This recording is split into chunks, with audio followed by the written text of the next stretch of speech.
കിഫ്ബിയിൽ പിടിമുറുക്കാൻ സംസ്ഥാന സർക്കാർ പ്രവർത്തനത്തിലും ധനസമാഹരണ രീതിയിലും മാറ്റം വരുത്തി വരുമാനമുണ്ടാക്കുന്ന പദ്ധതികളിലേക്ക് മാറും. ജീവനക്കാരുടെ അലവൻസ് കുറയ്ക്കാനും ആലോചനയുണ്ട്. പദ്ധതിയുമായി ബന്ധപ്പെട്ട് ഇന്ന് കിഫ്ബി ബോർഡ് യോഗം ചേരും. സൈഫ് സൈൻലാബ്ദീൻ തിരുവനന്തപുരത്തും. സൈഫ്, എന്താണ് സർക്കാരിന്റെ പ്ലാൻ?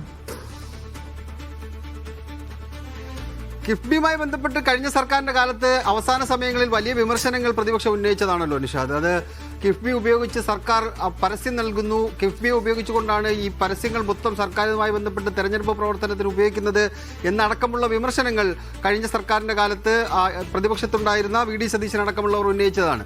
ഇന്നലെ ഇപ്പോൾ കിഫ്ബിയുടെ ഡയറക്ടർ ബോർഡ് യോഗം ചേർന്നിരുന്നു. നിരവധി പദ്ധതികൾ അനുമതിക്കായി ഉദ്യോഗസ്ഥർ അവിടെ സമർപ്പിക്കപ്പെട്ടെങ്കിലും മുഖ്യമന്ത്രി അതിനൊന്നും അനുമതി ഇപ്പോൾ നൽകേണ്ടതില്ല എന്ന നിലപാടാണ് ഇന്നലെ സ്വീകരിച്ചത്. ഇന്നിപ്പോൾ ഡയറക്ടർ ബോർഡ് യോഗം വീണ്ടും ചേരുന്നുണ്ട്. കിഫ്ബിയിൽ ഒരു സമൂലമായ മാറ്റമാണ് പുതിയ സംസ്ഥാന സർക്കാർ ഉദ്ദേശിക്കുന്നതെന്നാണ് നമുക്ക് ലഭിക്കുന്ന വിവരം. സമാഹരണ രീതിയിൽ മാറ്റമുണ്ടാകും. അതുപോലെ തന്നെ ഇതുവരെ കിഫ്ബി നടത്തിക്കൊണ്ടിരുന്നത് വരുമാനമില്ലാത്ത പദ്ധതികളാണ്. ആ വരുമാനമില്ലാത്ത പദ്ധതികൾ മാറി വരുമാനം ഉണ്ടാകുന്ന തരത്തിൽ പദ്ധതികൾ മാറ്റം വരുത്തണം എന്നുള്ള അഭിപ്രായമാണ് വി.ഡി. സതീശന് ഉള്ളത്.